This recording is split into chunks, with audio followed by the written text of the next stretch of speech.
Startup Live 2022 Vivatech.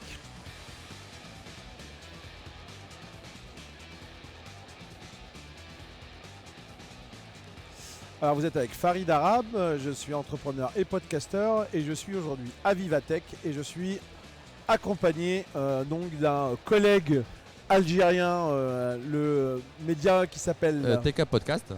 Et ton prénom Rami.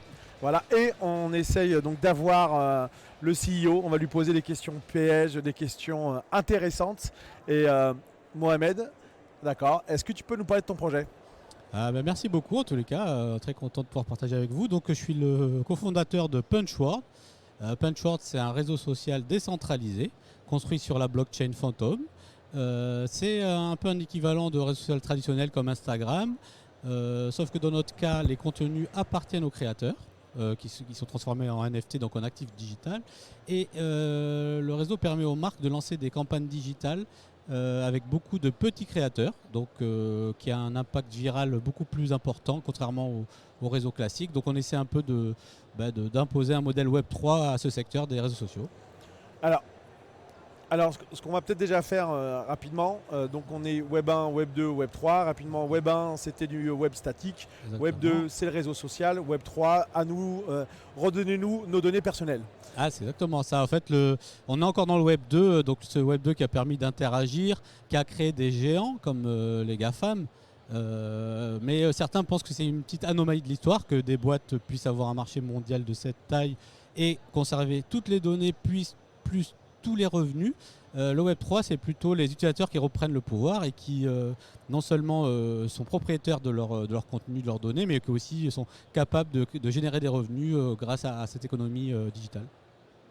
Et aujourd'hui, est-ce qu'on peut donner peut-être un petit lexique sur aujourd'hui, donc on parle d'un réseau social qui est décentralisé. Est-ce que aujourd'hui on peut, parce que les gens, c'est invisible pour eux qu'il soit décentralisé. C'est vrai, parce que déjà avec les réseaux sociaux qu'on connaît, Facebook, Instagram, etc., c'est les réseaux, donc l'entreprise qui détient le réseau-là, qui détient d'un autre côté le contenu qui est créé.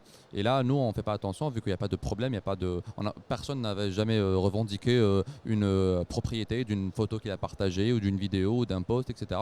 Mais on a vu que depuis que la blockchain et le Web3 avec les NFT, les gens maintenant s'intéressent à avoir ce qu'on appelle la digital acquisition, c'est-à-dire que c'est à eux, ils veulent que ça leur appartient. Comme ça, personne n'aura le pouvoir sur eux pour supprimer certains contenus, pour shadowban certains contenus, etc. Et donc les utilisateurs, les internautes deviennent conscients et c'est là où ça devient intéressant parce que là, ils veulent non seulement détenir des NFT cool et drôles sur les réseaux, etc., mais aussi détenir ce qui leur appartient, le contenu qu'ils créent, les entreprises, etc.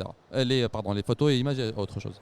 Donc là, aujourd'hui, le nom du réseau social Punchworld. Donc on vient, on s'inscrit, on se connecte, on crée un compte aujourd'hui. Donc c'est lancé depuis combien de temps ? Alors justement, le réseau a été créé fin 2021 à peu près. Il y a une version bêta sur les stores qui a été iOS, les deux, donc Google Play et App Store.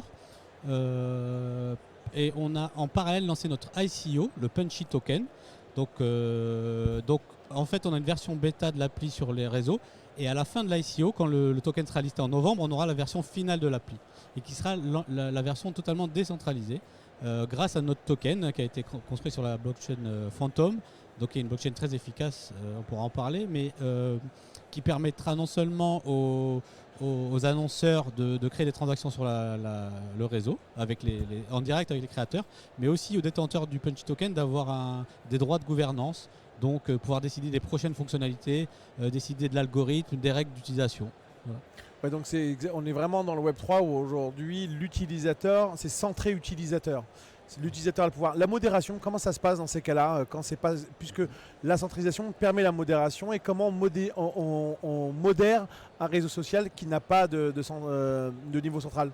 Alors ça, c'est un gros enjeu. Je ne sais pas si vous avez suivi les débats entre Elon Musk et Twitter qui disaient je vais acquérir Twitter pour redonner du free speech, donc la liberté de parole à tout le monde, et Twitter qui disait non, il faut de la modération et on ne peut pas faire un réseau sans modération. Par contre, nous, on va déléguer la modération aux utilisateurs eux-mêmes, ceux qui ont alors un certain niveau, c'est-à-dire ça peut être un niveau d'utilisation, un niveau de suivi, un niveau de punchy token, il y a plusieurs niveaux. Eux-mêmes vont vérifier les contenus. Parce qu'aujourd'hui, ce qui se passe, c'est qu'il y a des créateurs on a fait un sondage nous, avec des créateurs, hein, TikTok par exemple. On pensait que leur premier reproche c'était je gagne pas assez d'argent. Non, le premier reproche c'est l'algorithme. Je suis shadow ban sans raison, alors que j'ai enfreint aucune des règles, mais personne ne va m'expliquer pourquoi. Et parfois ça apparente à de la censure. Donc l'enjeu c'est à la fois de laisser la liberté à tout le monde, on peut aborder tous les sujets, sans dépasser les lignes rouges. Et ça, pour nous, ça peut être qu'humain. Pour automatiser ça, c'est assez difficile. C'est pour ça qu'on compte que ce qu'on appelle les punchers, hein, les punchers, ceux qui sont sur le réseau, puissent connaître les règles et veiller à ces règles, au respect de ces règles.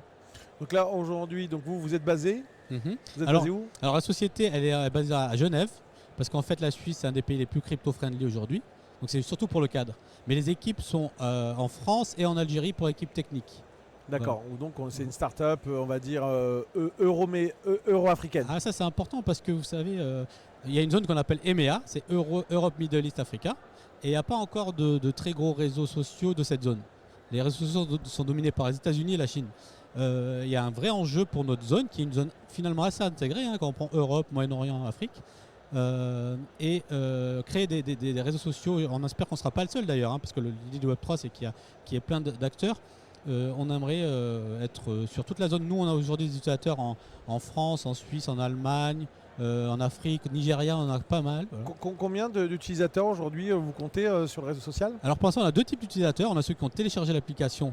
Là on a déjà 250 000 téléchargements. D'ailleurs, on a été contacté par Google parce qu'ils ont identifié qu'il y avait beaucoup de téléchargements sur la Google Play Store et ils nous ont inclus dans un programme qui s'appelle High Growth Potential. Et en termes de punchy token, on a des acheteurs un peu partout. Beaucoup dans la partie francophone, France, Suisse, pas mal en Allemagne, UK, Nigeria, on a pas mal d'acheteurs. Et c'est un peu partout, voilà, c'est un peu éclaté, mais surtout sur la zone et au Moyen-Orient aussi. Et comment on fait pour un réseau social décentralisé comme business model? Puisque aujourd'hui, une des problématiques qu'il y a aussi, c'est la publicité. Oui, alors nous, on a deux canaux un peu de monétisation. On a ce qu'on appelle les campagnes virales.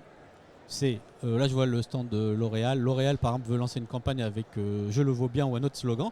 Et elle demande aux créateurs du compte de Punchboard de créer des vidéos sur ce thème-là. Et elle s'engage à racheter les 100 meilleurs NFT par exemple, soit les 100 plus likés, soit celles qu'elle préfère. Et les créateurs peuvent comme ça gagner, avoir des revenus. Et nous on prend une commission sur ces revenus. L'autre modèle, c'est qu'il y aura de la publicité aussi sur la plateforme. La publicité générale, nous on ne fait pas de la collecte de données. Et les revenus publicitaires seront reversés aux créateurs dans ce qu'on appelle le post-to-earn. C'est-à-dire plus on a d'interaction, plus ils auront droit à ces revenus publicitaires. Donc on a à la fois donc, là, le business model, on a une communauté aujourd'hui, combien de langues sur le réseau social? Alors on est déjà en 4 langues et on va essayer de l'étendre au maximum parce que c'est un enjeu quand même. Et pour un projet de cette dimension-là, la taille de l'équipe, c'est quoi aujourd'hui? Vous avez quoi comme... Alors on est à peu près, bon, ça reste une start-up hein, qui a été lancée en 2001, donc on a une quinzaine. Le gros de l'équipe, c'est l'équipe technique en Algérie qui est dirigée par Asma, qui est vraiment un génie de la blockchain et du développement en général et qui gère toute l'équipe. On avait des développeurs en Europe, on en aura peut-être. On a l'équipe UX qui est en Pologne, donc qui gère le front, mais tout ce qui est back-end c'est en Algérie. Et on est une quinzaine et on va recruter peut-être plus sur le business développement. Le directeur du business développement c'est Alexander qui est allemand et qui fait du très bon boulot, hein, notamment pour se connecter avec la Phantom Foundation et plein d'autres acteurs. Comment vous avez réussi à monter? Parce que souvent les projets de Web3, il y a une communauté qui est mise en amont derrière. Vous avez créé un Discord, qu'est-ce que vous avez fait en amont? Ah oui, complètement. Nous on appelle ça les punchers. On a notre compte Twitter, on a notre Telegram et notre Discord. Et c'est dessus que tous les punchers échangent, donnent des idées, se plaignent quand ils ont acheté un token et qu'ils ont été livrés un peu en retard, tous les aspects techniques qu'on gère. Mais surtout, eux-mêmes sont devenus des ambassadeurs et portent un petit peu ce projet. On a aussi des influenceurs avec qui on a travaillé. En France, on avait Caroline Jurado qui a pas mal promu le token, qui y croit beaucoup. Esther Crypto. Et aujourd'hui, en étant un réseau social, de passer par un influenceur d'autres réseaux sociaux, est-ce que ça marche vraiment? Il y a des activations? Vous avez eu un vrai retour? Ah oui, bah, ça a complètement marché parce que pour notre vote privé, on a fait un marketing léger et on a atteint notre objectif sans problème qui était de lever 825 000 $. Et ça s'est fait très simplement, très bien. Avec un ICO, comment vous avez levé votre... Ah oui, alors on a fait une ICO, on n'est pas passé par une plateforme, c'est juste notre site, punchytoken.com. D'accord. N'importe qui peut se connecter, lire le white paper et acheter du token en ligne. Il peut payer par exemple en crypto ou par d'autres moyens. Il y a un minimum qu'on a fixé assez bas parce qu'on veut une grande communauté, on n'a pas besoin de grands investisseurs en fait. Le minimum est à 150 $ et on a des milliers de personnes qui achètent du Punchy Token à la fois pour profiter du fait qu'il est vendu à moitié prix selon le prix de listing, mais aussi parce qu'ils croient au projet et qu'ils savent que c'est une utility token, un token qui sera utilisé dans un vrai projet. En termes de lexique, qu'est-ce qu'on appelle un DAO aujourd'hui? Alors DAO, c'est une organisation décentralisée, c'est-à-dire qu'il n'y a pas la centralisation et la hiérarchie qu'on connaît dans les applications actuelles. On confie la gouvernance à la communauté. Et aujourd'hui, il y a un DAO, Oui. vous avez choisi, donc c'est ça. On peut rejoindre. Comment on rejoint un DAO par exemple? Alors nous on va, alors à partir de novembre, on sera un vrai DAO. Ça veut dire que les détenteurs du Punchy Token Auront un droit de vote. auront un droit de vote. Et ça peut être des investisseurs, mais ça peut être aussi des créateurs qui ont eu leur Punchy Token par des campagnes. Et donc ils vont décider quelles sont les prochaines fonctionnalités, quelles sont les règles à appliquer, est-ce qu'on valide tel partenaire, telle marque. Tout sera décentralisé. Par exemple, nous, on a un terrain dans un métavers qui s'appelle Decentraland.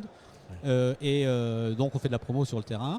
Et ça fonctionne de la même manière. C'est-à-dire que Decentraland, il y a du vote et tout ça. Et nous, c'est un peu la même chose, mais pour les réseaux sociaux. D'accord, super.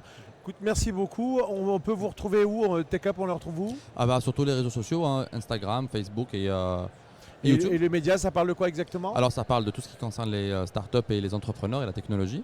Moi au début j'ai créé du contenu quand je voyageais dans des événements tech partout dans le monde, histoire de partager un peu les choses que je voyais, les startups et les investisseurs, les gens intéressants pour la communauté algérienne. Là depuis que je suis en France, l'idée est de faire ça aussi pour la communauté algérienne, mais aussi d'aller plus loin, de pouvoir créer du contenu qui touche aussi à la communauté ici en Europe, aux États-Unis, et de franchir cette barrière-là qui est aussi de vouloir promouvoir les meilleurs entrepreneurs et les meilleures sociétés et entreprises algériennes qui veulent être dans le monde entier.